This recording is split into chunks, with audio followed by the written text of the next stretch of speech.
Ok, recording in progress. Bien, muy buenas noches a todos. Espero que se encuentren bien. Mi nombre es Bruno Celi y ya es la tercera clase del módulo 2. A la gente, a las personas que se están incorporando recién a este módulo, bienvenido.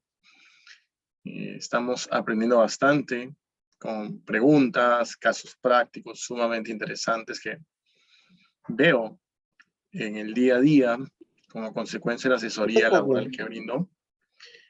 Y bueno, me interesa muchísimo trasladar a ustedes esa experiencia que puedo ir adquiriendo como consecuencia de mi trabajo. ¿Correcto? Ahora, en el módulo 2 estamos viendo todo lo referente al Comité de Seguridad y Salud en el Trabajo. Bien, como han podido ver en las últimas clases, hemos hablado, claro, me interesa que ustedes sepan la base legal súper bien, ¿correcto? No para que se la aprendan como tal, sino que les sirva como guía, ¿correcto? Que sea su respaldo ante cualquier funcionamiento del Comité de Seguridad y Salud en Trabajo. Sepan los datos importantes referentes a cómo está la situación actual nacional en cuanto al cumplimiento de esta obligación neurálgica, ¿correcto? Más de 9.000 empresas en abril, va a salir la 9 de mayo, no cuentan con un comité de seguridad del trabajo, no ha sido declarado en este registro.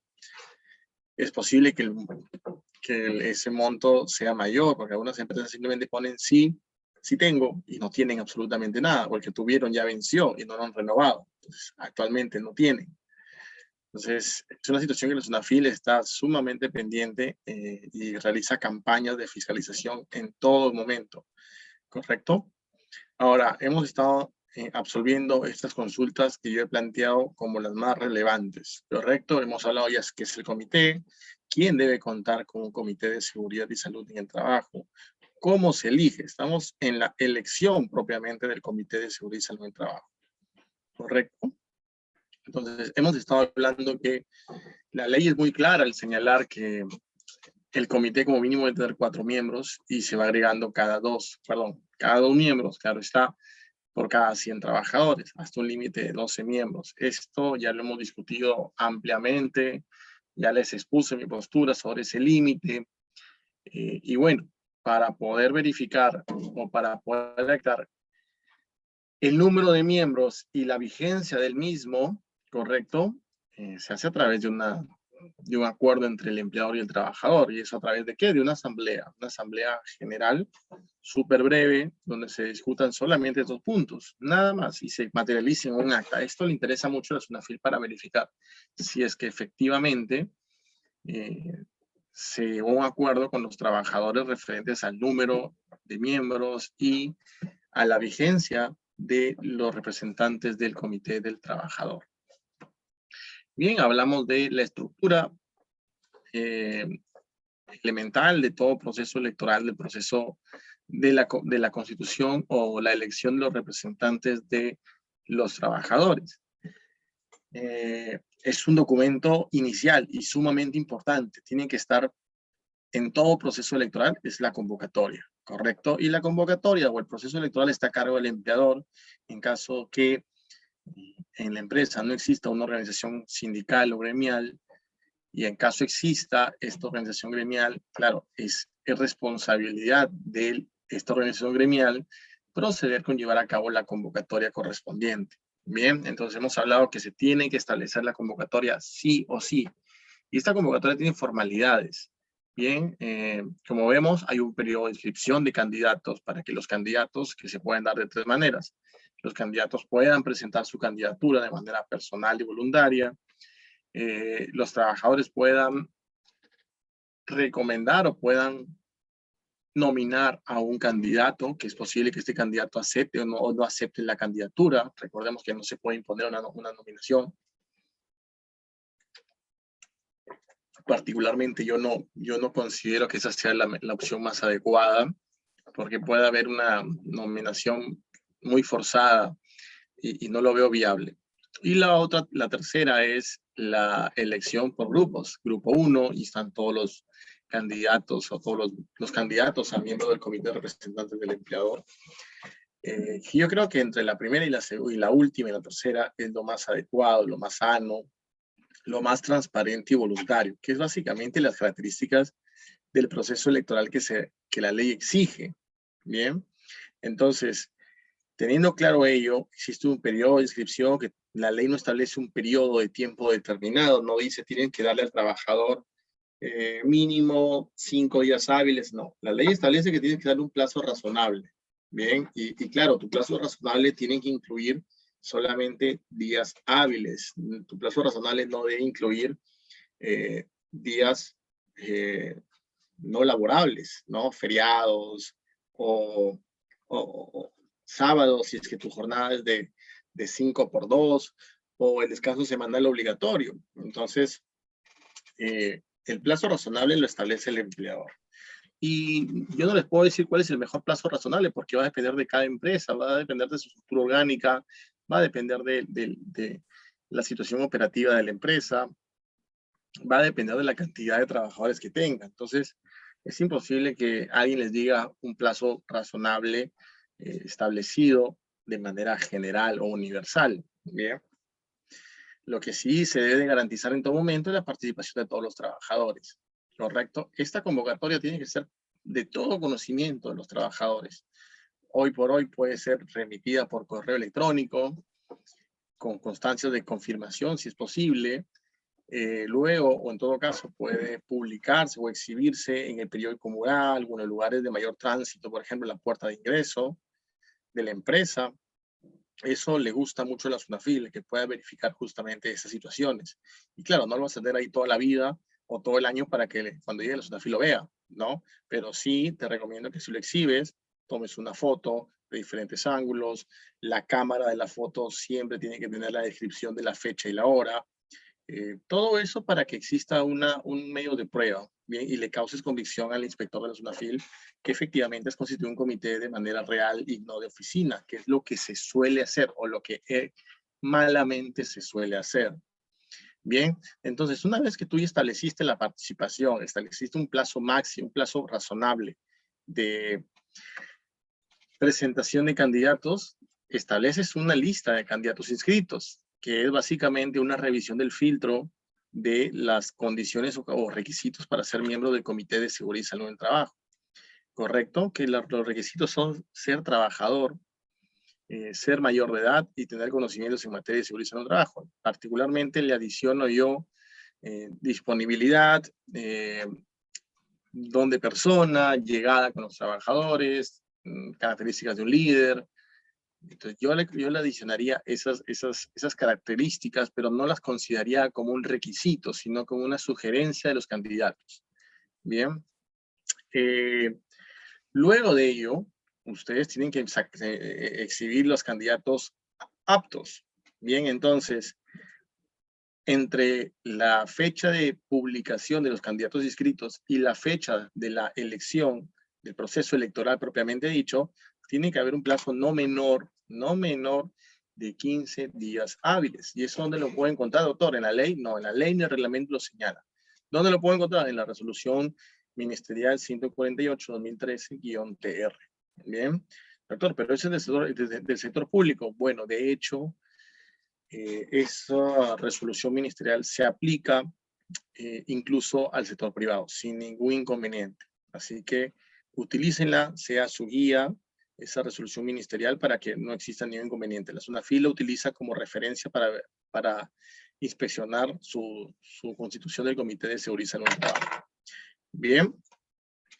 Ahora, entramos también a ver unos temas referentes al sindicato, ¿no? Si es que yo podía como sindicato hacer lo que se me diera la gana y por consiguiente no llevar a cabo un proceso electoral o hacerlo de la manera que yo considere pertinente y no lo que el empleador me señale como lineamientos legales sustentados, por ejemplo, en la resolución ministerial 148. ¿Correcto? Entonces, en ese sentido, habíamos señalado que sí, efectivamente, existen acciones que puede tomar el empleador para cubrirse ante un proceso inspectivo donde se le pueda multar por no contar con, o por contar con un comité de seguridad de trabajo, pero inválido porque su proceso electoral fue o no cumple con las formalidades de ley. Bien, entonces, esas situaciones que salieron en las preguntas y salieron temas súper interesantes, han sido súper aprovechadas por cada uno de ustedes. Ahora, otro supuesto que también hemos planteado era cuando se le asciende a un trabajador.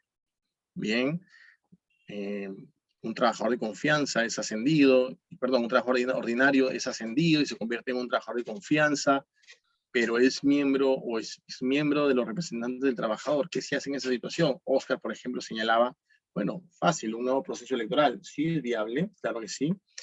Y va a depender del cliente o de la empresa si es que opta por esa salida. Pero creo que fue Karina, sí, Karina creo, salvo que me esté equivocando, planteó otra alternativa y la cual fue que se lleve a cabo una reunión y, de ser posible, aceptar la renuncia de este trabajador de confianza, miembro de los representantes del trabajador. Bien. ¿Por qué?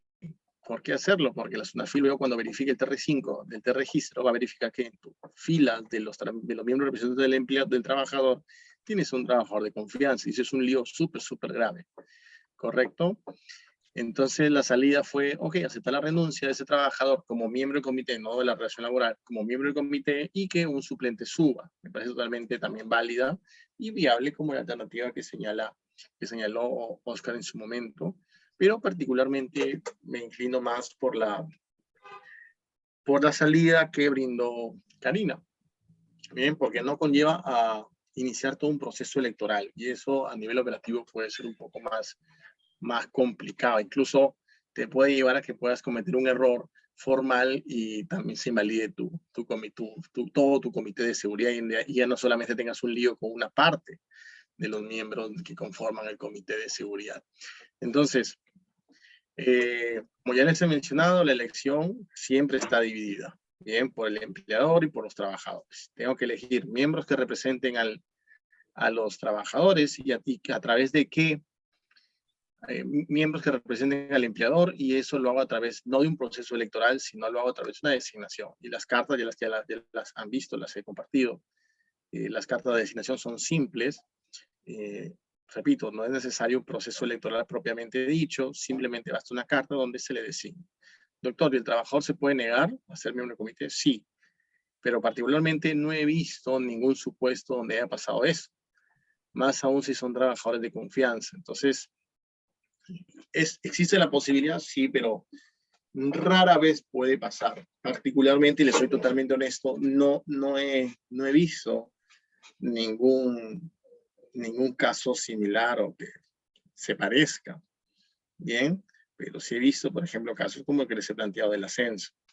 Luego los trabajadores tienen que elegir, y esto lo sabe muy bien, a sus representantes a través de un voto secreto, democrático y voluntario.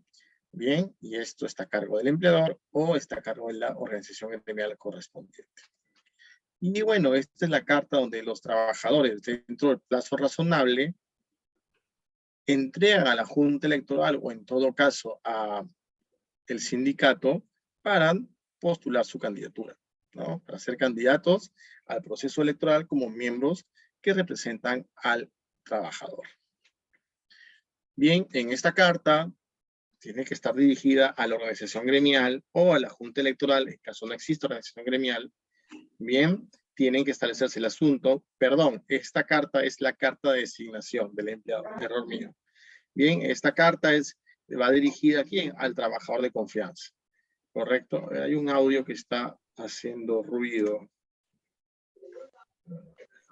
Carolina. Sí, hay un audio que está haciendo súper ruido. Ya está. Y Doris. Perfecto. Chicos, por favor, mantengan su audio apagado para que no exista interferencia, porque sí, hace un ratito se me hicieron así los oídos. Y más aún si estoy con auriculares. Bien, gracias. Entonces, en la carta de designación tienen que haber determinados elementos. Primero, el destinatario, que tiene que ser el trabajador de confianza. luego tiene que estar el asunto, que es la designación. Bien, ¿para qué? Para ser miembro representante del empleador, no puede ser representante del trabajador. Y luego en el texto simplemente se establece cuál es el periodo. Bien, y al mismo tiempo señalando que el mismo trabajador cumple con los requisitos que establece la ley, y esos son requisitos que ustedes lo saben muy bien, ¿correcto? Entonces, tenemos el proceso electoral, está a cargo del sindicato representativo, en su defecto, a cargo del empleador, mediante resolución ministerial, el Ministerio de Trabajo establece procedimiento para la elección de los representantes. Claro, a la fecha tenemos la resolución ministerial 148. Bien, pero la idea con esta modificación de marzo del 2021 de la ley y su reglamento, se ha establecido que el Ministerio de Trabajo tiene que emitir una guía, una resolución ministerial donde se establezca la guía de elección y constitución del Comité de Seguridad y Salud en Trabajo en el sector privado. Ya no debemos utilizar una guía aplicable al sector público porque muchas de sus situaciones no se aplican al sector privado.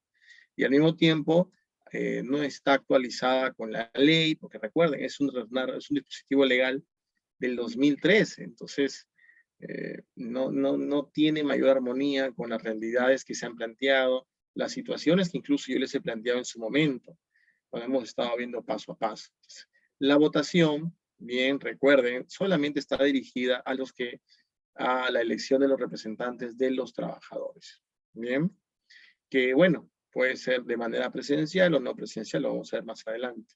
Acto de elección. El acto de elección no se registra ante la autoridad. Es decir, culmina tu proceso electoral, tengo que registrar ante el Ministerio de Trabajo, ¿hay algún aplicativo, doctor? No, no existe ningún aplicativo de registro ante el Ministerio de Trabajo, así que no se preocupen, no hay mayor inconveniente. Bien, ahora.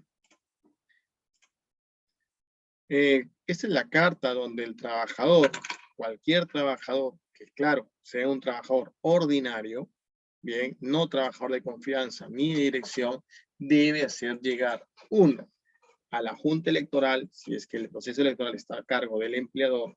Dos, el Comité de Seguridad, la organización gremial correspondiente a cargo del proceso electoral, bien.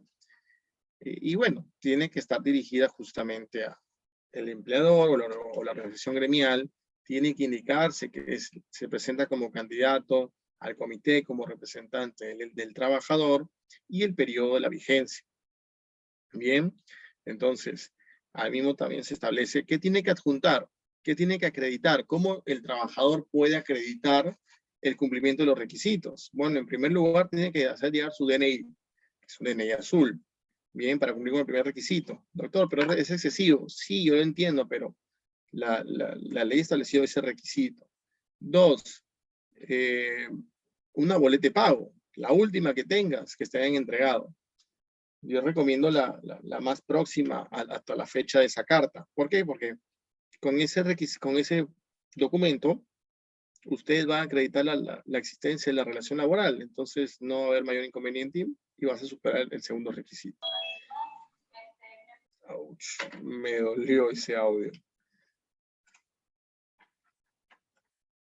Sí, me dolió. Bien, entonces, esa es la carta que debe ser entregada a la Junta Electoral o a la organización gremial correspondiente. Bien, luego cada una de esas nominaciones va a ser analizada por la Junta Electoral o la organización gremial para proceder con emitir la lista de candidatos inscritos y la lista de candidatos aptos, que puede ser de manera virtual, no hay ningún problema, pero también de manera presencial, sin mayor inconveniente, pero siempre y cuando se exhiba de manera adecuada en los lugares de mayor tránsito del centro de trabajo. Bien, esto ya lo he mencionado, pero igual, no quiero ser redundante, quiero que esto quede claro. ¿Por qué motivo la ley establece como requisito para ser miembro del comité tener 18 años o más, es decir, ser mayor de edad?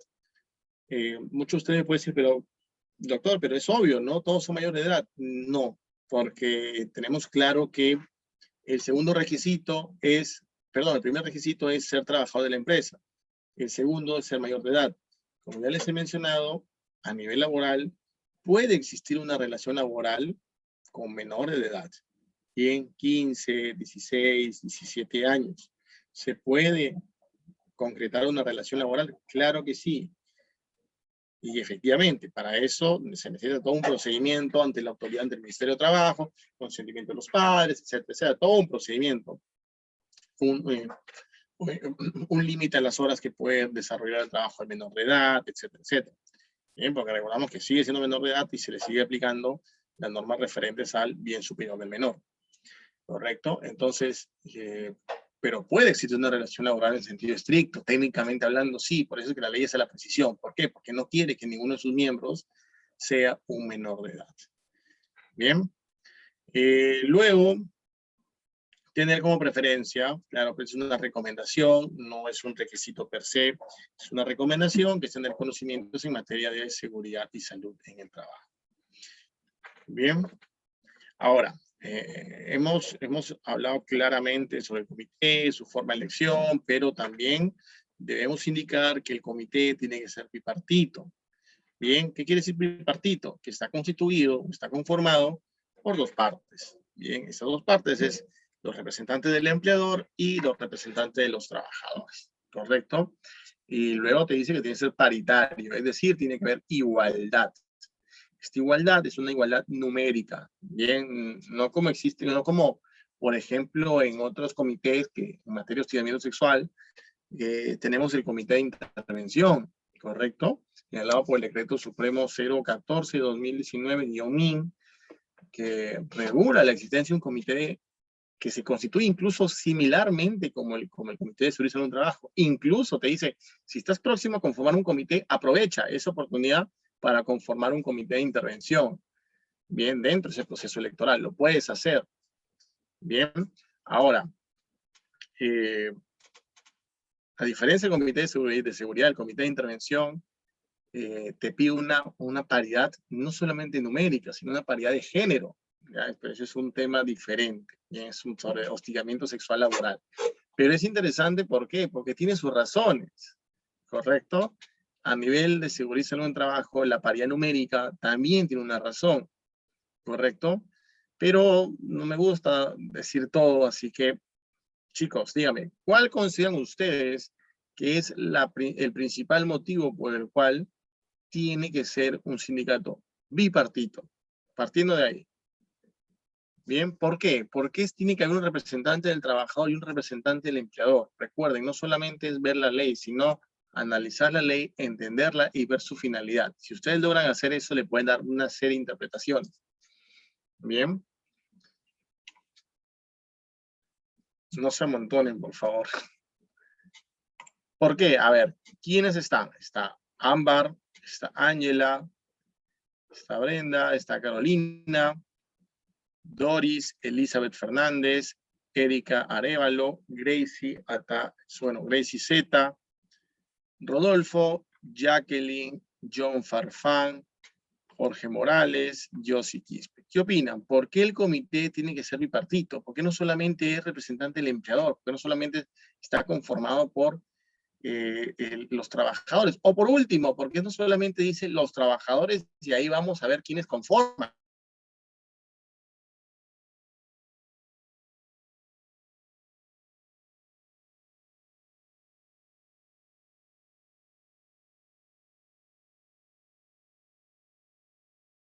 Alvarado, entiendo yo, vi un error. A ver, veamos. Oscar señala, para que exista una equivalencia. Bien, perfecto. Ángela señala, tiene que ver temas no solamente de la empresa, sino de los empleados, porque ellos son parte primordial. Ahora, bien, entiendo, las dos posturas son muy buenas, y efectivamente, esa es la finalidad. Ahora, ¿y por qué motivo no simplemente se dijo, está conformado por los trabajadores? Y claro, dentro de esos trabajadores tienes trabajadores de confianza y tienes trabajadores de ordinarios. ¿Por qué no se estableció de esa manera? A la libertad. Jorge señala, los representantes del comité por parte del trabajador deben velar por los intereses de los mismos. Sí, sí, claro que sí. De hecho, los miembros del comité tienen que velar por los intereses. O sea, no es que los representantes del empleador velen por los intereses del empleador, sino que las funciones del comité, que ya la vamos a ver, están orientadas al cumplimiento de las exigencias legales, tanto en contra del trabajador como en contra del empleador. Entonces, no es que sean bandos como tal, no es que uno proteja al otro, ¿no? Pero la idea es que, como bien lo señalan, existe una equivalencia, ¿bien? Pero la función es, como tal del comité es esa, ¿no? Verificar el cumplimiento, exigir al empleador que cumpla, exigir al trabajador que cumpla. Entonces, por ese lado va la situación, ¿no? Karina señala para que todos participan de manera equitativa, pero lo mismo puede pasar, Karina, si es que yo digo, ¿sabes qué? Constituyen un comité, pero no señalo que sea bipartito, representante del empleador, representante del trabajador. No, tiene que ser entre todos los trabajadores. Y claro, el proceso electoral se llevará a cabo entre todos los trabajadores. ¿Por qué motivo consideras que no era viable colocarlo de esa manera? ¿Se podría garantizar un comité bipartito si fuera libre, si no hubiera esa exigencia bipartita? ¿Se podría alcanzar esa finalidad? Particularmente considero que no. Esto hubiera terminado en dos escenarios. Exacto, yo considero igual, Oscar. Esto, si no existiera este requisito, esta exigencia del bipartidismo, los escenarios serían los siguientes. Primero, que el comité esté conformado por los representantes del empleador y no realicen ninguna labor, ninguna función y simplemente sea un formalismo que simplemente no exija nada. O el segundo escenario, el comité se convierte en un segundo sindicato de la empresa y no sería tan armoniosa la situación con el empleador, que con las justas puede, con un sindicato, ahora va a velar por dos o va a estar en contra de dos, que no es la idea, pero suele pasar. Entonces, esa es la finalidad. Si lo dejan a la suerte o si lo dejan a la voluntad de las partes, puede generarse esta situación. Muy rara vez podría encontrarse un bipartidismo tan equitativo y paritario, bien, sino que entraríamos a extremos donde definitivamente iba a haber una suerte de doble sindicato o doble empleador. Entonces, definitivamente no es la finalidad, porque al final cada uno se va a poner cabe y se va a obstaculizar el uno con el otro y al final el sistema de gestión, ¿qué es eso? No existe y no va a funcionar. Bien, tiene que ser un ente totalmente autónomo, independiente. Bien, entonces va por ese lado. Entonces, como le he señalado en su momento, vamos a aplicar como les he señalado, tenemos esto.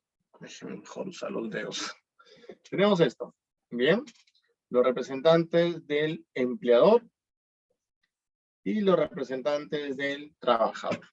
¿Correcto? Entonces, si tenemos como el ejemplo de mínimo, ¿no? 4, 2 miembros y 2 miembros, ojo, titulares, ¿bien? El hecho de que sea paritario el requerimiento implica que no solamente existe una paridad vertical, es decir, 2 miembros dos miembros del empleador y 2 miembros del trabajador. Esa es una igualdad horizontal, sino que también te exige una igualdad vertical. ¿Qué quiere decir? Que por debajo tienes 2 miembros suplentes del empleador y también tienes que tener 2 miembros suplentes del trabajador. Bien, estos son suplentes. Bien, entonces tienes paridad horizontal, miembros titulares con miembros titulares, y, bien, y tienes paridad vertical. Miembros titulares, miembros suplentes. Doctor, pero, a ver, no tengo tantos miembros, no tengo tantos trabajadores de confianza. ¿Es posible que no logre la paridad a nivel de miembros suplentes? Sí, si tienes razones donde a nivel operativo no pueda generarte una designación de un trabajador de confianza, entonces no hay ningún problema, siempre y cuando lo puedas sustentar. Puede no existir paridad, pero siempre y cuando sea a nivel de, ¿a nivel de qué? A nivel de, a nivel de suplencia. A nivel de trabajadores de suplencia, de miembros suplentes, debe existir Perdón, no es necesario que exista una paridad. Sino que me queda una mancha acá, no sé si es mi cámara o la parte de atrás. Bueno, seguimos, después la veo. Por eso me desconcentraba. Estaba mirando esa. Ah, no, no es una mancha. Ok, olvídenlo. Entonces, ¿puede existir paridad o no a nivel suplentes? Si hay situaciones eximentes, no es necesario. Bien, porque te va a afectar a nivel operativo, sí, porque es posible que antes de los 2 años tengas que elegir un nuevo comité porque pediste paridad a nivel titular. Bien, porque no tienes la cantidad de suplentes necesarios para llegar, ¿no? Para ocupar los puestos titulares. Entonces, si tengo solamente un miembro suplente por el lado del empleador, porque no tengo más trabajadores de dirección y de confianza, ¿puedo tener un comité inválido y por ahí una contingencia? No, no puedes tener. Bien, entonces, ténganlo muy, muy en claro. Tienen que tener representantes del trabajador, representantes del empleador, titulares, suplentes. Bien, y la idea es que todo eso esté claramente documentado. Bien, vamos a borrar.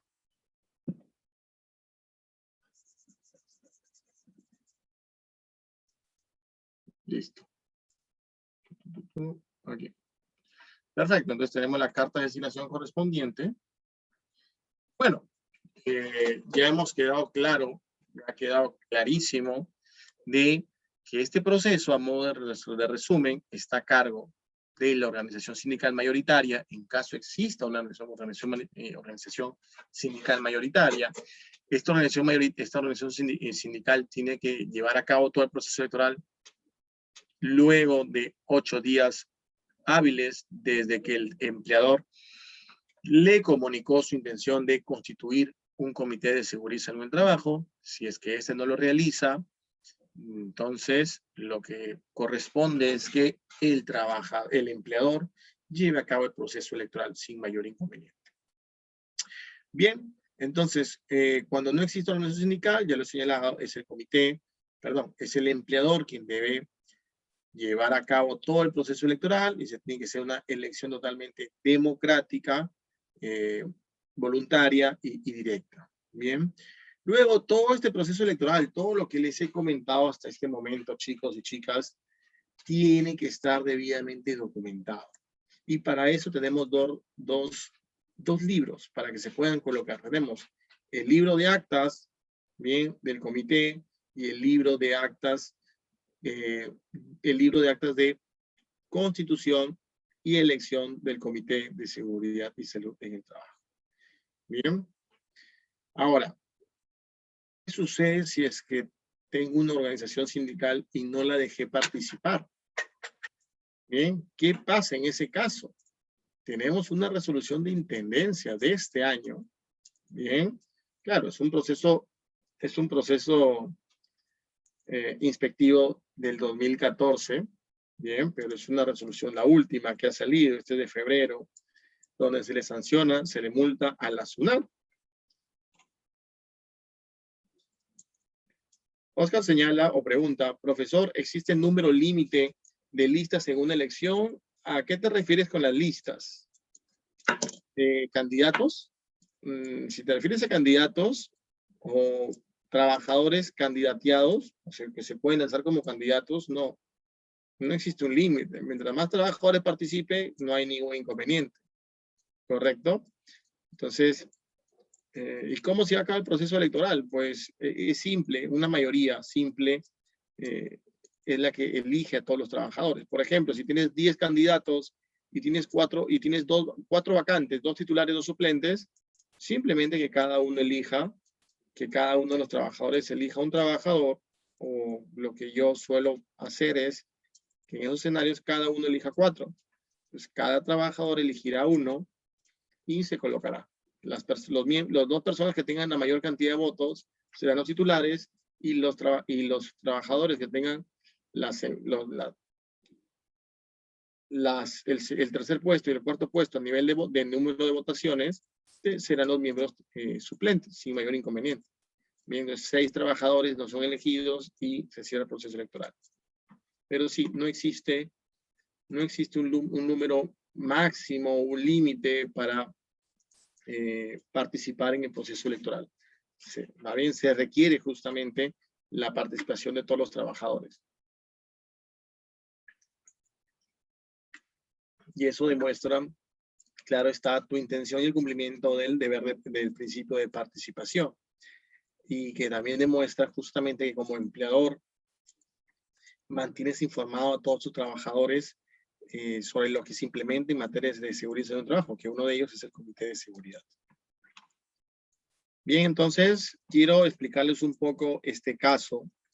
Es en contra de la SUNAT, se le impone una multa de 38.000 soles. No le va a doler, porque no es plata de ellos, plata de nosotros, pero esta es una multa por una infracción grave, ojo, no muy grave, una infracción grave, bien, por no garantizar la participación del sindicato en la convocatoria, lo que estamos hablando. Bien, y ojo, es del 2014, ¿correcto? Entonces, déjenme explicarles un poco. No sé si pueden visualizar ustedes. Espero que sí. Si no, voy a... Ok, lo cambio aquí. Creo que ahí lo pueden visualizar. Es la resolución de intendencia que se la voy a colgar en la aula virtual. 208-2021-SUNAFIL, oblicua, ILM, que es la Intendencia de Lima Metropolitana. Bien, el expediente sancionador es el 2174-2015, SUNAFIL, correcto. Y esta resolución es emitida el 3 de febrero del 2021. Bien, adelantando un poco a todo esto, la respuesta por parte de la SUNAFIL ante el recurso de apelación presentado por la SUNAT, se lo declara infundado. Bien, le declaran infundado y confirman la resolución de subintendencia 005-2017, en la cual impone la multa. Pero si se fijan, tardan como 4 años en resolver un recurso de apelación. Eso es bastante tiempo. Me ha sorprendido que se tarden 4 años en resolver un recurso de apelación. Pero bueno, suele pasar. Entonces, en este caso tenemos que es una infracción grave donde se le impone una multa de 38.000 soles a la SUNAT. El motivo es que al parecer no habría permitido, o en todo caso tienen un sindicato mayoritario y ese sindicato no habría participado en el proceso de elección de los miembros titulares que representan a los trabajadores. Es lo que hemos estado conversando. Bien, entonces la carnecita en sí de toda esta resolución no es tan grande, es pequeña, pero igual señala, ¿no? A ver, ¿qué dice la SUNAT? La SUNAT se dice que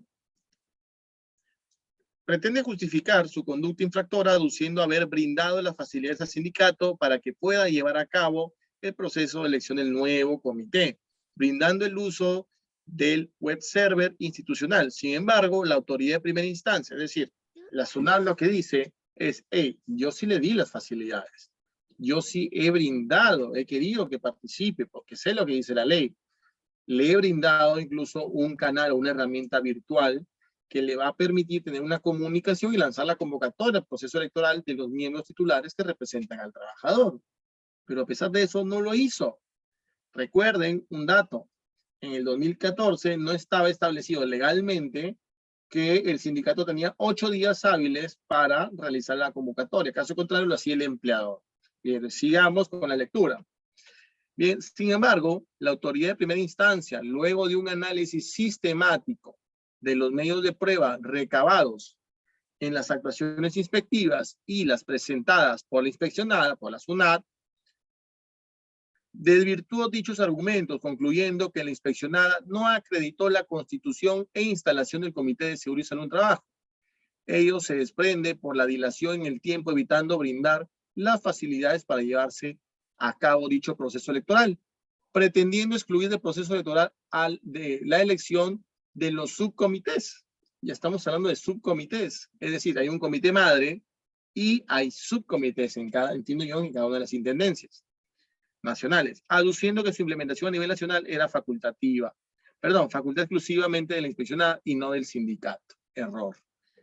Bien. Argumento que no contiene sustento alguno, al contrario, contraviene lo dispuesto en el artículo 12 del Reglamento Interno de Seguridad y Salud en el Trabajo, que reconoce y considera al subcomité en la organización lineal del Comité de Seguridad. Por tanto, la inspeccionada se encontraba obligada a acatar la disposición dada en el documento de gestión y mención, más aún si el Comité de Seguridad y Salud en el Trabajo constituye un órgano importante en el sistema de gestión y seguridad y salud en el trabajo, ya que, entre otras funciones, aprueba el Reglamento Interno de Seguridad y Salud en el Trabajo, Programa Anual de Seguridad y Salud en el Trabajo, etc.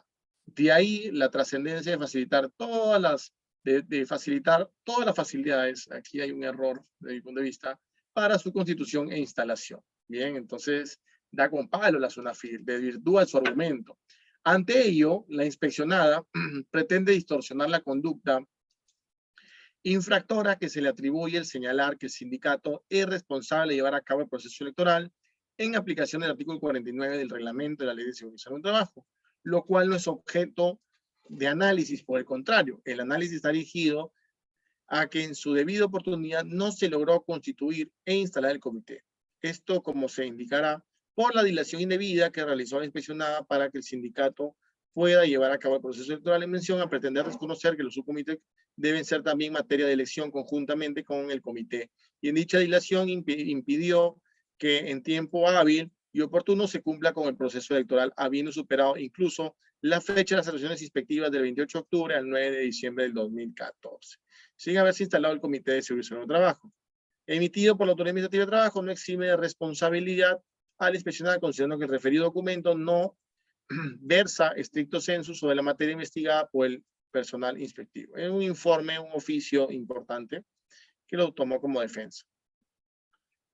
Y bueno, aquí vamos a analizar la documentación que ha habido entre el sindicato y la SUNAT.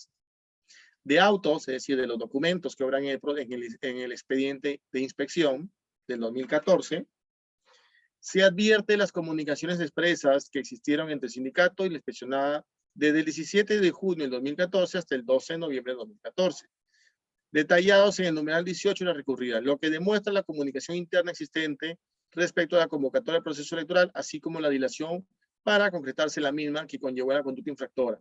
Ante ello, del expediente inspectivo se desprende que el personal inspectivo realizó las diligencias de investigación necesarias, bien, bla, bla, bla. Pero, claro, va por ese lado. A ver, lo que está señalando es que la SUNAT no permitió, no otorgó las facilidades y dilató mediante comunicaciones con el sindicato, dilató la elección del proceso de la elección de los miembros titulares y suplentes del Comité de Seguridad y Salud del Trabajo que representan al trabajador. Incluso esa dilación superó el propio proceso inspectivo, que era que fue de junio a diciembre, me parece sumamente extenso, de noviembre a diciembre, me parece poco extenso. Pero, claro, ese fue el motivo por el cual la SUNAFIL le impuso esa multa. Le dijo, no has procurado o no has otorgado la facilidad para que participe. Si bien es cierto, le permitiste la herramienta virtual, lo cierto es de las cartas o correos que ustedes han estado enviando de manera recurrente, sucesiva, puedo advertir que entraron en un problema y al final no se pudo constituir cuando no era ni siquiera necesario. Y entiendo yo que el problema iba por un sentido. ¿Cuál es? Que si el sindicato participaría solamente de la elección del comité y no de los subcomités, lo cual es totalmente equivocado porque el subcomité forma parte del comité. Entonces, en el derecho hay un principio que es importantísimo: el que puede lo más, puede lo menos. Si yo puedo elegir a los miembros que representan al trabajador de un comité, definitivamente voy a poder elegir a los miembros que representan al trabajador en un subcomité. Entonces, la SUNAT, al parecer, no lo tenía claro, o fue algo que por un tema particular no lo quiso hacer de esa manera, pero en ese tirijala no se pudo constituir. Entonces, pese a que ha existido una comunicación constante, pero una dilación y no otorgamiento de facilidades por parte de la SUNAT, la SUNAFIL pudo determinar que la SUNAT habría incurrido en una infracción laboral grave. Bien, por eso es que se le impuso esa suma de dinero sumamente alta. Volvamos. Bien, entonces, se dan cuenta que este tipo de situaciones no solamente genera que tengas un sistema de, perdón, no solamente puede generar una multa por no tener por no otorgar facilidades a un sindicato, sino también la SUNAT la puede sacar más cara, porque si la SUNAT, perdón, si el sindicato, que entiendo yo que son los que han denunciado a la SUNAT, hubieran denunciado sobre un tema de verificación de cumplimiento en materia de seguridad en un trabajo, es posible que ahí incluso había mucho más multas, porque no solamente se le hubiera multado por no otorgar facilidades al proceso electoral, sino por no contar con un comité de seguridad y salud en trabajo, que es una multa diferente. Una es no dar facilidades y dos, no tener un comité de seguridad y salud en trabajo. Bien, entonces, incluso podemos ir más allá, si es que no fuera SUNAT, porque SUNAT está bien implementada en materia de seguridad, pero si fuera otra empresa, y estamos hablando de que en ese periodo la empresa haya aprobado diferentes documentos del sistema de gestión, todos esos documentos serían inválidos, ¿correcto? Entonces, y hubiera sido una multa tras otra, y una cosa sumamente preocupante y complicada para la empresa, porque es una multa sumamente alta. Bien. Ahora, ¿cómo puedo llevar a cabo el proceso electoral? Y esto lo he actualizado en base a lo que hoy por hoy existe, bien, la situación COVID actual. En primer lugar, puede ser de manera virtual, dada la coyuntura, incluso dado que las empresas ya se reactivaron, ya pasaron la fase de reactivación. Lo cierto es que para evitar incumplir tu plan de vigilancia, tu propio alineamiento interno, incluso los lineamientos en materia de bioseguridad por parte del MINSA, referentes al distanciamiento social de 1,5 metros, entonces puedes optar incluso por una modalidad virtual. Pero claro, siempre se tiene que garantizar la participación de los trabajadores y la transparencia en la votación. Bien, doctor, pero también se va a perder la característica del voto secreto. Sí, es posible, pero no resulta ser tan relevante como tal. O sea, si tú puedes determinar que estabas en una situación totalmente extraordinaria que te vio forzado a realizar esta modalidad, no hay ningún problema y puedes determinar, puedes garantizar la transparencia del proceso electoral, no hay mayor inconveniente. Entonces, no te van a invalidar tu proceso electoral porque en una reunión Zoom o a través del aplicativo Meet, Google Meet o algún otro aplicativo o plataforma virtual que permita una comunicación en tiempo real, pueda invalidar todo un proceso electoral. De hecho, ahí tú puedes llevar a cabo todo tu proceso electoral y de manera pública señalar cuál es la votación de cada uno de los trabajadores. Bien, no hay mayor inconveniente.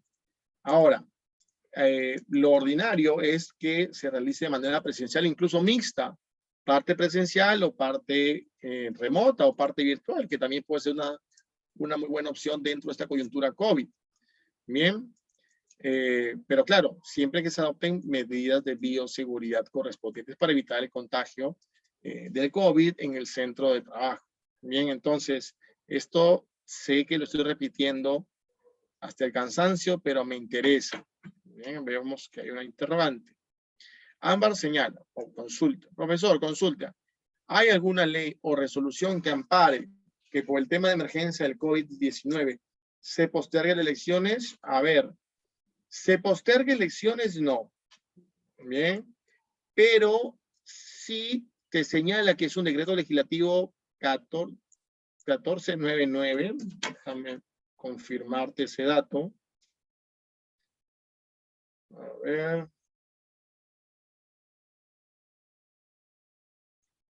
Veamos.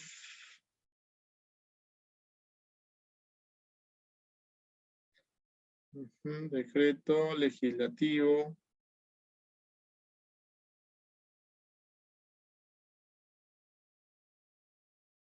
(1499).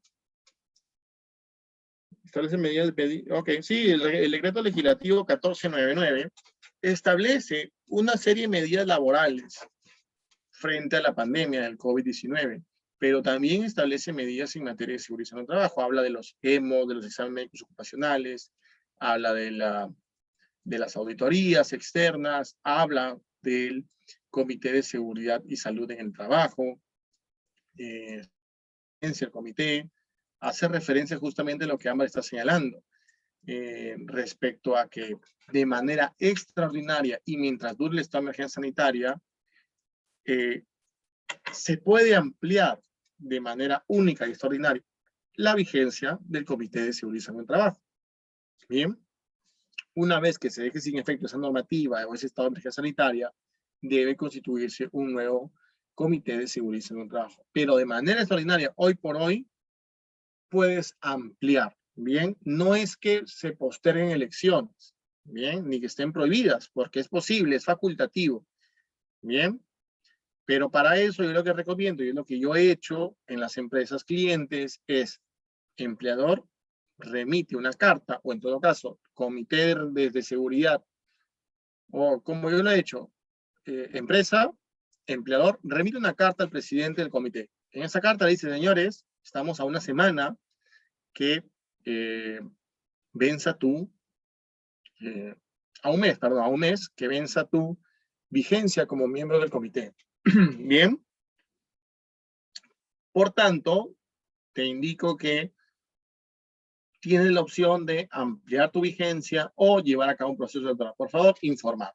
Bien, con esa cartita, con cargo de recepción de presidencia de comité de seguridad, perfectamente el comité se puede reunir en una reunión ordinaria, una reunión extraordinaria y poner a debate. Se emite un acta, se informa al empleador y perfectamente puedes tener por ampliado. De hecho, yo en 2 empresas tengo ampliado la vigencia del Comité de Seguridad y Salud en el Trabajo. Bien, Oscar señala: ¿qué pasaría si a pesar de esta ampliación la SUNAFIL multa a la empresa? A ver, pero ¿por qué multaría a la empresa? ¿Por haber superado la vigencia? Bueno, la SUNAFIL lo puede hacer, dudo mucho que lo haga, pero si lo hace, tienes todas las herramientas legales para, en el proceso sancionador, desvirtuar, tal como lo ha pretendido hacer la SUNAT, desvirtuar y pelearte con la SUNAFIL para que deje sin efecto la multa impuesta. Simplemente corresponde citar el decreto legislativo 1499 y solamente hacer los 2 pasos que yo les he comentado y listo. Claro, tú no puedes decir: es que se me pasó y claro, no, el 1499, no. Tienes que aplicar el 1499, pero claro, verificar si el comité quiere seguir, porque es facultativo, no es que prohíbe las elecciones.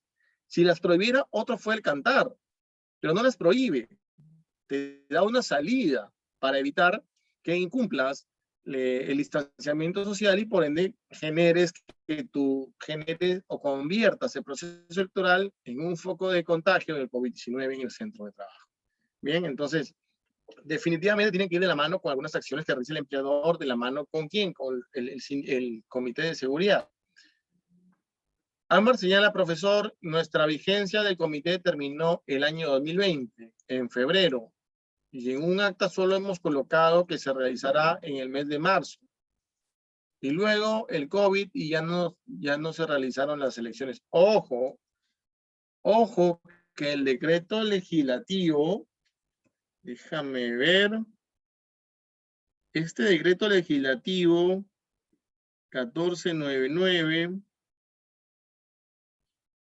ahí para que puedan ver la realización de exámenes médicos, de exámenes médicos, de médico ocupacional, lo señalado, capacitaciones en materia de seguridad, auditorías, prórroga temporal. Vean el artículo 9 del decreto legislativo 1499, pero esta vigencia, vamos a ver qué es lo que dice el artículo 99. Se lo voy a leer. El artículo 9 señala prórroga temporal de la vigencia de mandato de los representantes de los trabajadores ante el Comité de Servicio del Trabajo. ¿Por qué dicen los trabajadores?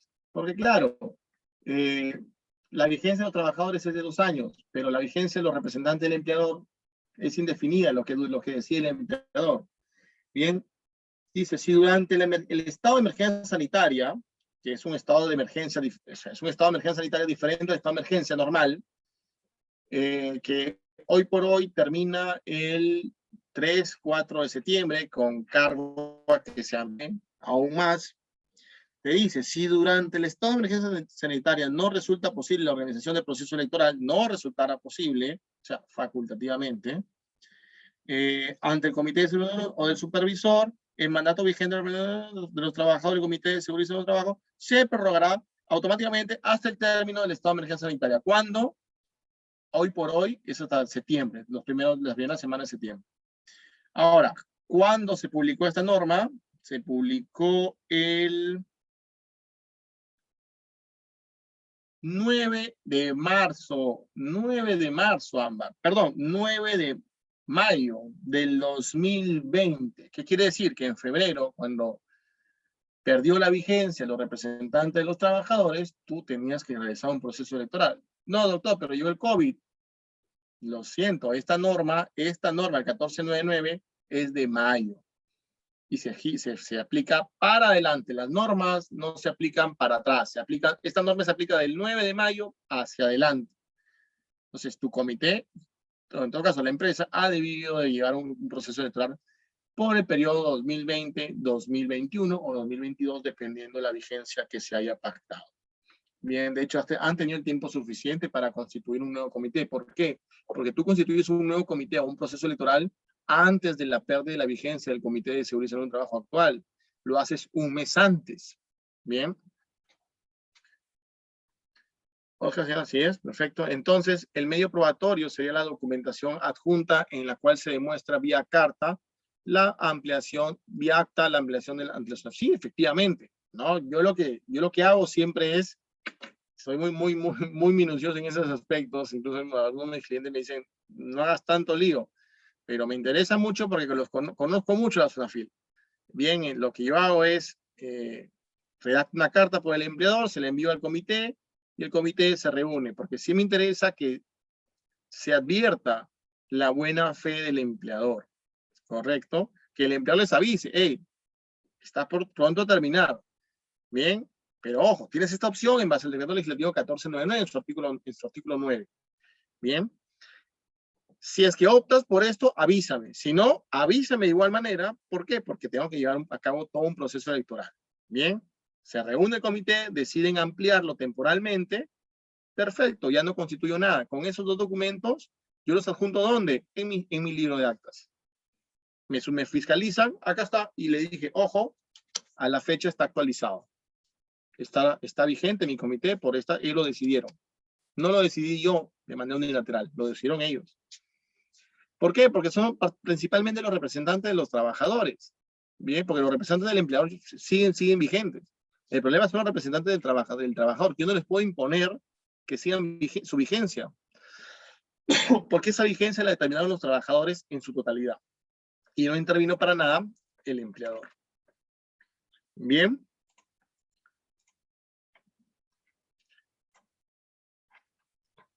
Ámbar, ¿quedó claro la absolución de la consulta que te hice? Entonces, si has debido tener un comité, de constituir un comité mucho antes de febrero. Este decreto legislativo 1499 es del 9 de mayo y se aplica de manera posterior y no de manera retroactiva.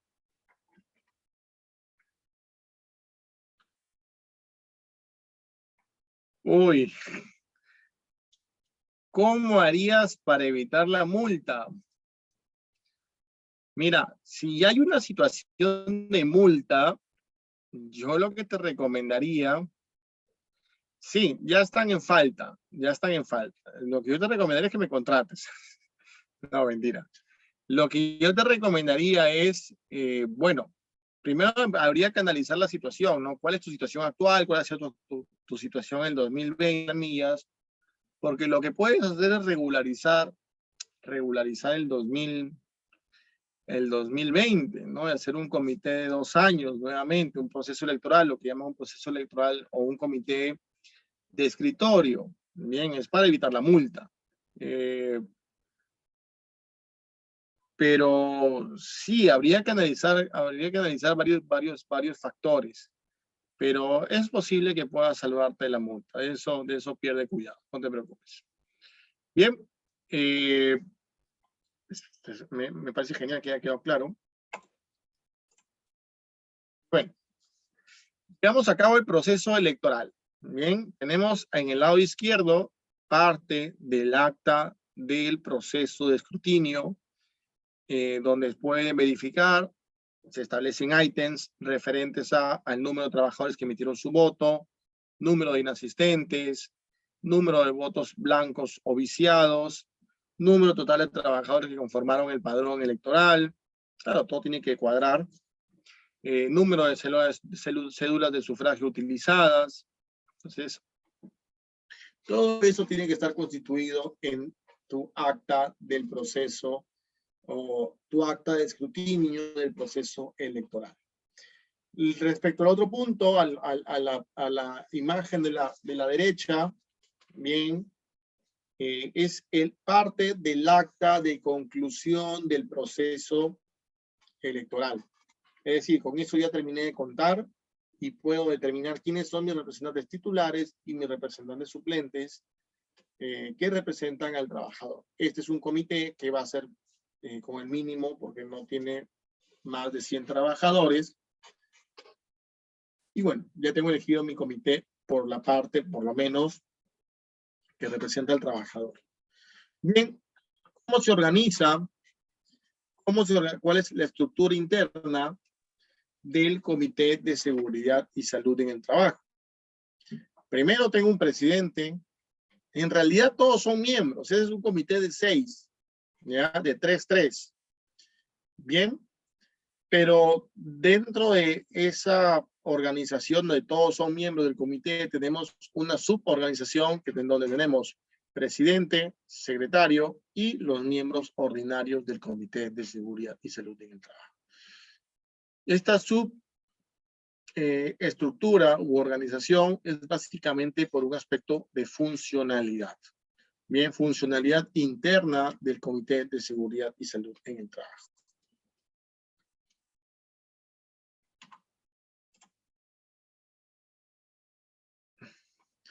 Oscar pregunta, profesor, ¿existe alguna multa por faltar a sufragar? A ver, no es que exista alguna multa. Como ustedes bien saben, ya le he mencionado en su momento, el principio de participación es para los trabajadores. Los trabajadores, como parte del sistema de gestión, tienen la obligación de participar en todo el sistema de gestión que implemente el empleado. ¿Y eso qué involucra? El Comité de Seguridad y Salud en el Trabajo. En ese sentido, si es que el empleador convoca un proceso electoral, claro, dentro del horario de trabajo, entonces los trabajadores se encuentran en la obligación de participar, salvo una causa o una justificación eximente, ¿no? O justificante, valga la redundancia, que pueda justamente eximir de una sanción. ¿Qué sanción? Una llamada de atención, una suspensión sin goce de haber o incluso el despido, dependiendo de cada situación en concreto. Entonces, ¿sí es posible sancionar a un trabajador? Sí. Bien. ¿Por qué? Porque es su obligación participar. Correcto. Doctor, pero ¿qué pasa si es que el proceso electoral propiamente dicho, el empleador lo realiza fuera del horario de trabajo? ¿Qué opina? ¿Cómo sería el escenario? El 30% de los trabajadores no asisten a votar. ¿Los puedo sancionar? ¿Les puedo aplicar medidas disciplinarias? ¿Puedo ejercer mi facultad sancionadora como empleador? ¿Qué opinan?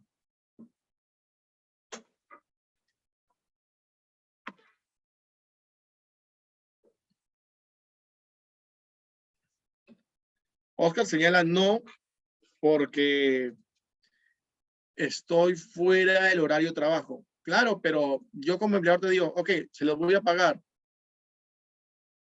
Y por eso nacen las horas extras. Es una alternativa.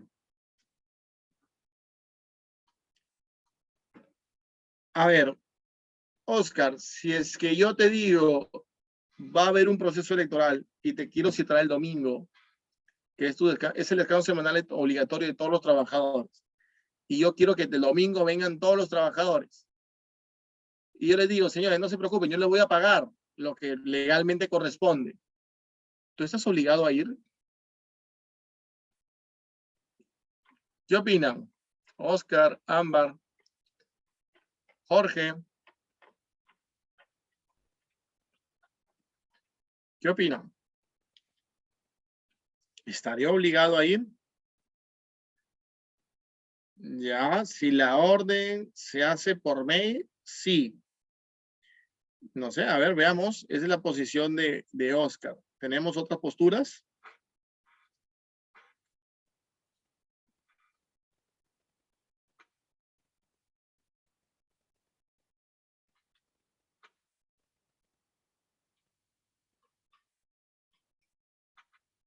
¿Alguien tiene una posición contraria? Karina Milagro señala no porque es opcional. Interesante. ¿Cómo así, Karina? ¿Podrías explicarlo? Si gustas, puedes activar tu micrófono.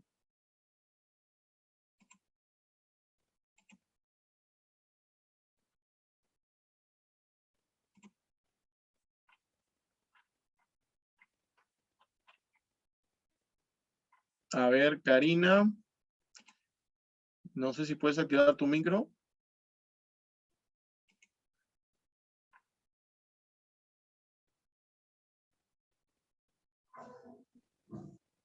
Bien. Hola, Karina. Hola, profesor, buenas noches. ¿Qué tal? Buenas noches. A ver, cuéntame, ¿por qué me dices, o por qué dices a todos que es opcional? Bueno, a mi parecer es opcional porque no, o sea, no tiene que ver nada con la labor que realiza el trabajador, ¿no? Se trata de una reunión a la que el empleador está invitando para la elección del comité de seguridad en el trabajo, ¿no? Pero no, Claro, o sea, pero a ver, ojo, entiendo que tu respuesta está orientada porque, por ejemplo, un contador tiene funciones como contador. Bien, y en ese momento o ese domingo que va a visitar la empresa no va a realizar labores de contador. Entonces, en ese sentido, no está relacionado con su actividad. Pero claro, antes de ser contador, es trabajador. Por ejemplo, como trabajador, el contador está obligado a llegar temprano. No como contador, sino como trabajador. claro. ¿No? Entonces, por ejemplo, tú como trabajadora estás en la obligación de respetar a tus compañeros, pero no como contadora o como administradora, ¿no? Entonces, hay obligaciones como trabajador y hay obligaciones como contador o como puesto, conforme a tu puesto de trabajo. Son dos cosas diferentes. Entonces, está bien, el domingo, al cual yo te cito, no vas a realizar labores de administrador o de contadora, sino vas a ejercer funciones de trabajador. ¿Y cuál es esa función del trabajador? Ejercer la participación en el sistema de gestión de seguridad en un trabajo que implementa. Entonces, en ese escenario, ¿sigues manteniendo tu posición de que es opcional? Me parece que tendría que poner el empleador en este caso que es obligatorio, ¿no? Porque no voy a tener sanción si no voy tampoco. Por ejemplo, si no voy el domingo, ¿cómo me puede sancionar mi empleador? ¿Me va a descontar o si es factible? Ahí, ¿Por ¿cómo qué, sería? por qué, por qué dices que no podría? Porque no sé, me parece algo como, o sea, no, tendría que ser en la invitación que hace el empleador, no sé, poner, es obligatorio que vayan porque el comité es importante para todos los trabajadores. Em, y quien no va, no sé, lo voy a sancionar, ¿no? Porque, a ver, en el caso, profesor, yo le pongo el caso, que no vaya, o sea, ¿cómo me va a sancionar el empleado? Es decir, usted está en falta, le mando un memorándum por no haber asistido, ¿sería algo así? Sí, por no participar en el sistema de gestión de seguridad en el trabajo que yo implemente. Si yo si yo programo una capacitación, por ejemplo, de lucha contra incendios, y tú no vas a la capacitación presencial o virtual, yo te puedo sancionar. Si es que no justificas tu inasistencia. No como trabajadora, no como, perdón, como contadora, como administradora, como prevencionista. Te sanciono como trabajadora por no participar del sistema de gestión de seguridad en el trabajo implementado por la empresa. ¿No? Ya, o En sea, base a que al principio, y por ejemplo, yo en mi correo, donde cito a todos los trabajadores para el domingo, te digo, hey, es de carácter obligatorio y si no vienes te voy a sancionar. Aún bueno, así, ahí ¿sigues pensando que es opcional? bueno, como usted lo plantea y como me lo está explicando ahí, pues es distinto, pues porque yo lo veía como algo, o sea, simple, pero como es fundamental para la empresa, si lo vemos así, bueno, ahí sí estaría de acuerdo, pues no con la sanción. Ok, y si se aplica, profesor, en este caso, ¿qué descontarían? No tanto que te descontarían, te pueden, o sea, bajo esta lógica donde tú me dices que sí, sí es obligatorio, te pueden imponer una medida disciplinaria. No te descuentan, pero te pueden imponer una medida disciplinaria. Te pueden suspender, no el domingo, sino otro día. Y ahí sí te descuentan. Ya. Pero en este caso, el empleador tendría que poner carácter de urgente, ¿no? Porque si lo hace, si hace una invitación. Lo pone, carácter urgente. A pesar de Ya. eso, consideran que es opcional. No, bueno, con la explicación sí tiene carácter obligatorio, ahí sí he cambiado mi opinión. Karina, te cuento que acabas de perder tu caso. No has debido cambiar tu opinión. Es opcional. Ah, es opcional. Es Oye, opcional. por ahí Pero me lo que pasa es que racionalizo. en la vida vas a tener estas situaciones y tú tienes que mantenerte en tu postura. Bien, Ah, así sea intuición. Veamos, ¿por qué? Muchas gracias, Karina. Te ya, pasaste por la profesor, intervención. Ahorita voy a gracias. contar por qué Karina perdió su caso como abogada. Veamos. Karina plantea que hey, es opcional. Si tú me citas un domingo o fuera en mi horario de trabajo, es opcional. ¿Por qué motivo? Porque las horas extras, el trabajo en sobretiempo, es opcional. No es obligatorio. Es decir, si yo quiero, imaginemos que no te cito para una capacitación, no te cito para elegir un comité, te cito porque quiero que vengas. Bien. Y te digo que es porque necesitas trabajar y te necesito que vengas el domingo. Y te mando un correo y te digo que es carácter de urgencia. Si no te voy a sancionar, ¿lo puede hacer? No, porque las horas extras son voluntarias. Bien, un trabajador tiene que aceptar la realización de un trabajo en sobretiempo. Si no las acepta, no lo pueden sancionar. Hay situaciones extraordinarias donde sí, el trabajo en sobretiempo es obligatorio, pero por ejemplo, cuando está en peligro la subsistencia de la empresa o implicaría una merma económica muy importante en contra de la empresa. En esos casos muy puntuales, y son la excepción que la propia ley establece, te puede obligar como empleador a que vengas a trabajar o que trabajes más allá de tu horario de trabajo ordinario o que te vengas a trabajar en tu descanso semanal obligatorio o un domingo o un feriado incluso. Bien, el empleador te puede decir que es obligatorio, el empleador te puede decir que te puede sancionar, el empleador te puede decir que te va a pagar las sobretasas correspondientes, pero si tú no quieres, no estás obligado a asistir. Es por eso que la ley de seguridad en el trabajo te dice, las capacitaciones hay que procurarlas que sea dentro del horario de trabajo. Si es que no, se tienen que considerar como trabajo extraordinario. Pero claro, ahí tu nivel de convocatoria va a bajar. ¿Por qué? Porque vas a tener un nivel de ausentismo mayor o muy alto. Bien, porque definitivamente no están obligados los trabajadores a asistir. Yo si quiero, asisto a las horas extras. Si me pudro en plata, disculpe la expresión, si tengo plata y no tengo preocupación económica y quiero pasarla con mi familia, no voy. Y no me pueden sancionar. Bien, ¿por qué? Porque las horas extras son de carácter voluntario.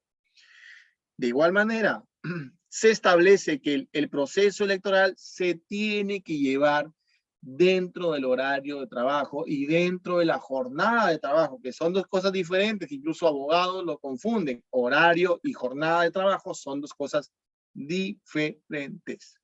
Bien, entonces, si me citan un domingo, un descanso semanal obligatorio, o un feriado, o fuera de mi horario ordinario de trabajo, definitivamente voy a tener un gran ausentismo porque el trabajador no está obligado a asistir, salvo que el trabajador, si la orden fue remitida por correo y el empleador puso, por favor, confirmen asistencia, y yo confirmo asistencia, Oscar confirma asistencia, Karina confirma asistencia, y ninguno de los tres va, pese a haber confirmado, ahí sí podría haber una infracción que puede ser pasible de una imposición de medida disciplinaria. ¿Por qué? Porque yo ya acepté la realización de ese trabajo extraordinario. Bien, pero si no confirmo o me niego, perfectamente yo no puedo ser multado. Bien, y lo que puede conllevar es que me ponga la multa, pero claro, esa multa esa sanción yo la voy a cuestionar ante la SUNAFIL, voy a llamar a la SUNAFIL, voy a cuestionarla incluso en sede judicial, etcétera, etcétera, etcétera. Pero tienes todas las de ganar. Bien, entonces recuerden, todo lo que implica seguridad y salud en el trabajo tiene que ser dentro del horario de trabajo. ¿Lo puede hacer de manera extraordinaria fuera del horario de trabajo? Sí, pero tiene que ser con el consentimiento del trabajador. Veamos, hay más preguntas. Juan Otoya señala, pero por derecho el trabajador tiene un día de descanso, puede ser domingo o otro día. Sí, claro que sí, pero siempre y cuando el trabajador quiera dejar de descansar y trabajar para ganar algo de dinero. Eso se da siempre y cuando el trabajador lo desee. No se puede imponer, salvo casos muy puntuales, excepcionales, donde estén en riesgo la continuidad de la empresa, etcétera, etcétera, etcétera. Pero sí puede pasar.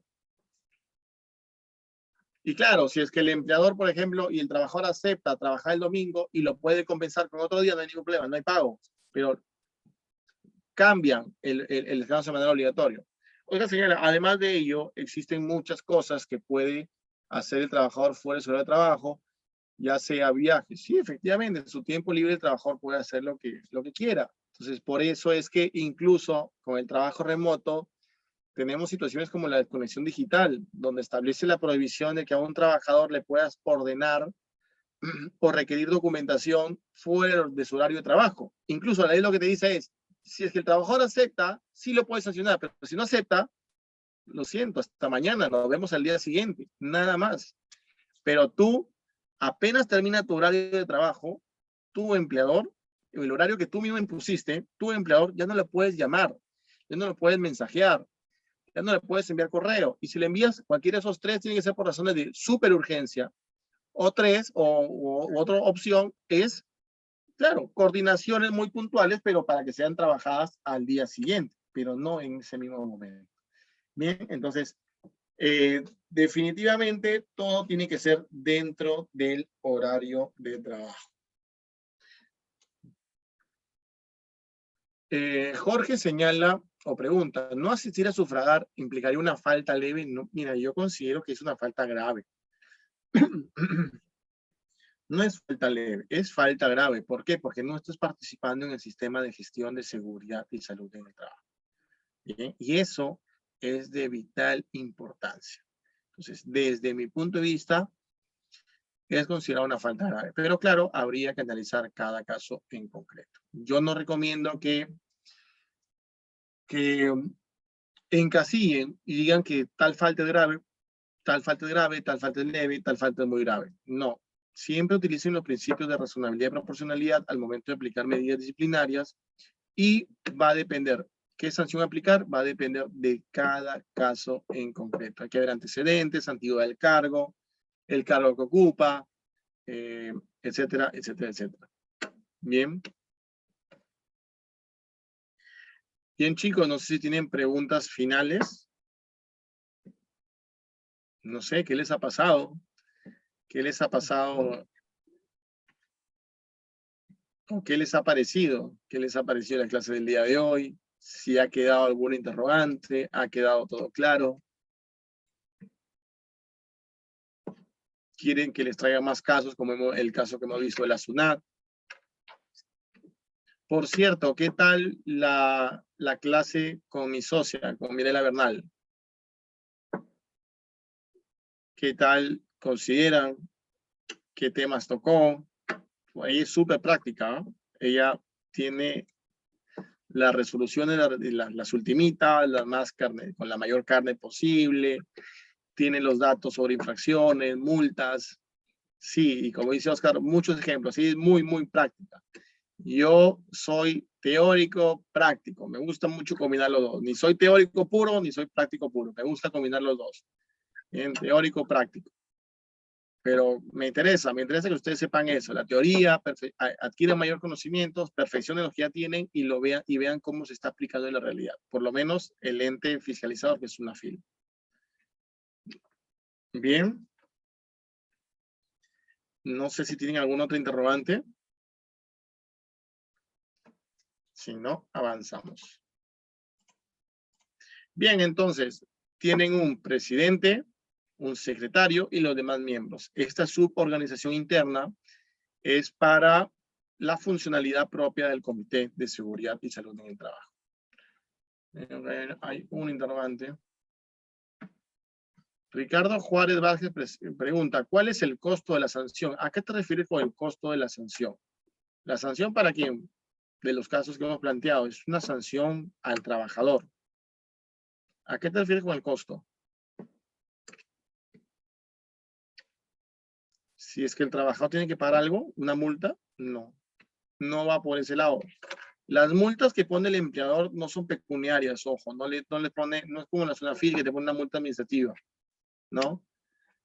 Pero las multas del empleador, las sanciones del empleador no es una multa, la sanción del empleador puede ser una llamada de atención escrita, una severa llamada de atención, que es la misma dentro de la naturaleza, una suspensión sin goce de haber, que implica no trabajas, no te pago ese día, o el despido.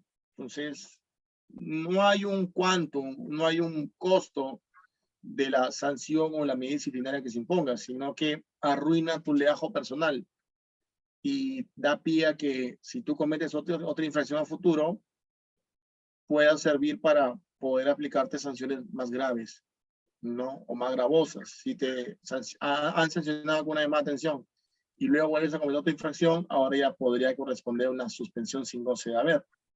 Bien.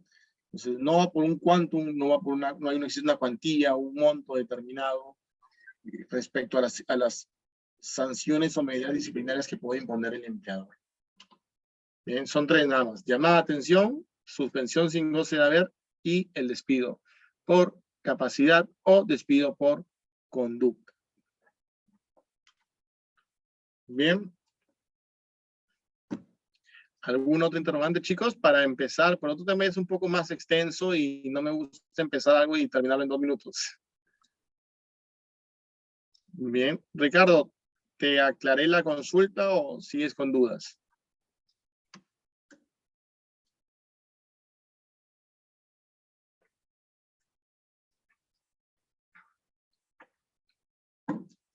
Perfecto, Ricardo, perfecto. Bien. Bueno, chicos, les debo, no sé, ok, ahí hay más preguntas. Oscar, profesor, si la empresa lleva ya 3 años funcionando y hasta la fecha no tiene comité y la SUNAFIL nunca se ha dado cuenta, ya. ¿Cuál es el interrogante? Sí, claro, definitivamente existe. O sea, la sanción no es por la inexistencia de comité en 3 años atrás. No, o sea, la sanción no es más grave. A ver, solamente existe un tipo de infracción administrativa que es el no contar con un comité. Bien, no te dice, a ver, si no tienes un comité por 1 año, son 10.000 soles más. Por 2 años, 20.000 soles más. No, no hay una cuantificación así. Simplemente es, no, al momento de la inspección, no tienes un comité, perfecto. No me interesa si 3 años atrás tenías o no comité. Yo te reviso si actualmente tienes, hoy por hoy, al día que yo te toco la puerta como SUNAFIL, te pido el documento y si no lo tienes, te sanciono hoy por hoy con eso. Bien, y te voy a imponer la multa correspondiente que, según la tabla de multas, esté vigente al día de hoy. Entonces, Para que ustedes tengan una idea de cómo es el quantum de la multa, va por este lado. Aquí. Esta es la tabla de multas ya transformada en soles. Generalmente está en la ley, en reglamento la ley está en UIT, pero este está en soles. Si tú eres una pequeña, una microempresa, te corresponde esto. Si tú eres una pequeña empresa, esta tabla de multas. Si no eres ni micro ni pequeña, te corresponde esto. La multa más pequeña es de 1.144 soles. No MIPE. Y la más grave y la más alta es de 231.132 soles. Son altas, ¿no? Son altas. Entonces, ténganlo muy en cuenta.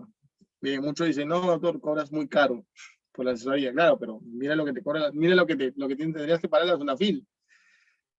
Entonces, ha habido casos donde ha habido multas de 700.000 soles que yo le he reducido primero a 100.000 y luego las he anulado completamente. Tuve que viajar hasta Ica para dar un informe oral con la SUNAFIL, pero se logró definitivamente. Y bueno, son montos sumamente altos. Y ojo, el no tener un comité para no MIPE, como el caso de SUNAT, es entre 6.908 y 114.000. ¿Y de qué va a depender? Del número de trabajadores afectados. Bien, entonces, definitivamente es algo que se tiene que tomar en consideración. A ver, existe una sanción. No estás obligado a presentar comités en años anteriores. Entonces, así es. Claro, porque simplemente te fiscaliza por este año. O sea, te fiscaliza al momento, al día de hoy. Te dice, ¿tienes comité, sí o no? Ok, dame toda la información del comité. No te pregunta, ¿y hace 2 años tenías comité? Dame la información de hace 2 años. No, porque es irrelevante. Lo que me interesa es el ahora, como inspector. Mi pregunta va por ser una SAC. Lo que pasa es que la SAC, o sea, a ver, esta clasificación de microempresa, pequeña empresa y no MIPE, no tiene nada que ver con sociedad anónima, una sociedad anónima cerrada, sociedad anónima abierta, una sociedad de responsabilidad civil, sociedad civil de responsabilidad limitada, una sociedad de responsabilidad limitada. No va por ese lado, porque ese es el tipo societario de la empresa. Bien, no es MIPE, perdón, no es micro, ni pequeña, ni no MIPE. Bien, por ejemplo, he visto empresas, los emprendedores tienen una SAC, por ejemplo, recién empiezan, tienen una SAC y es una microempresa. Entonces, la razón social no tiene nada que ver. Tu pregunta, Oscar, es una SAC, pero va a depender tu clasificación. ¿Cómo estás clasificada? No ante SUNAT, sino ante el Ministerio de Trabajo. Lo que te recomiendo es que pongas Google, y colocas búsqueda REMIPE y te sale un aplicativo del Ministerio de Trabajo donde colocando el DNI verificas qué tipo de empresa es donde trabajas. Nada más, porque eso es lo que hace la SUNAFIL. Verifica, acredita si es una MIPE o una no MIPE. Para ser más específico, una constructora. Igual, no va a depender de la actividad económica, va a depender de cómo esté registrado ante el Ministerio de Trabajo. Entonces va por el número de trabajadores. Efectivamente, pero te recomiendo más que lo verifiques a través del aplicativo del Ministerio de Trabajo. Bien, la siguiente clase, si gustas, podemos empezar con eso. ¿Ya? Hago la búsqueda respectiva. Bien, chicos, chicas, espero haya sido de su agrado la clase del día de hoy. Ya son las 9:30, no ganó el tiempo. Pero bueno, nos vemos el día lunes, el día sábado, para seguir con el resto de la presentación. Nada, cuídense mucho, hasta luego. Espero que todo les vaya súper bien. Buena semana, hasta luego.